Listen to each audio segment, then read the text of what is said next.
उस समय आपने नाम सुना होगा श्रीपाद डांगे जो कम्युनिस्ट पार्टी के संस्थापक थे, सचिंद्र नाथ सान्याल जो बहुत महान क्रांतिकारी थे, वारिंद्र घोष जो बहुत महान क्रांतिकारी थे, सबने वैसी ही याचिका दायर करके ब्रिटिश सरकार से अपने को बरी कराया था। और इसको जो माफी, एक मिनट और आधा मिनट और दिया जाए, इसको जो माफीनामा प्रचारित किया जा रहा है, ये दरअसल एक बॉन्ड पत्र था, बंध पत्र, शपथ पत्र, जो आज भी कोई कैदी रिहा होता है तो बाद में उसका आचरण देश के मान्यता परंपरा के अनुकूल रहेगा, अनुशासित रहेगा। एक औपचारिक सी भाषा होती है जो औपचारिक लीगल प्रक्रिया है। इसको माफीनामा कहकर प्रचारित करना। और अंतिम बात कह रहा हूं, 20 जनवरी 1920 को, मैं डेट बता रहा हूं, चेक कर लें, महात्मा गांधी ने सावरकर के छोटे भाई गणेश राव को बुला करके कहा कि आपको सावरकर जी की रिहाई के लिए प्रयत्न करना चाहिए। और अंतिम बात इस कड़ी की, इसके बाद आप दूसरा अवसर देंगे तो ऐसे बहुत सारे फैक्ट्स मैं आपके सामने रखूंगा।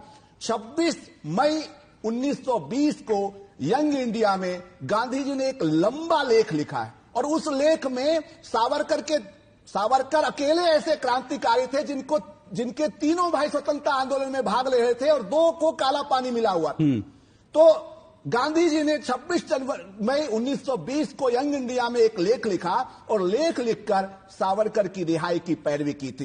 क्या सैयद जवाद गांधी को भी गलत सिद्ध करना चाहते हैं? ओके, वो उनसे पूछा जाना चाहिए। देखिए अशोक जी, आपकी बातों को ही विस्तार देता हूं। अगर ये अपने नेता को ही पढ़ लेते, आजादी के तुरंत बाद डॉक्टर राजेंद्र प्रसाद, डॉक्टर सर्वपल्ली राधाकृष्णन, पट्टाभी सीतारमैया, जयप्रकाश नारायण, विजय लक्ष्मी पंडित, इन सबको एक समिति का सदस्य बनाया गया और स्वतंत्रता आंदोलन पे एक पुस्तक लिखी गई।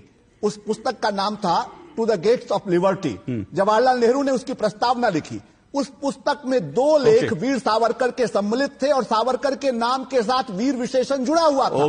और आपने इंदिरा गांधी का जिक्र किया। 1983 में उन्होंने फिल्म डिवीजन को आदेश दिया कि वीर सावरकर पर एक डॉक्यूमेंट्री बनाए। तो कम से कम उनको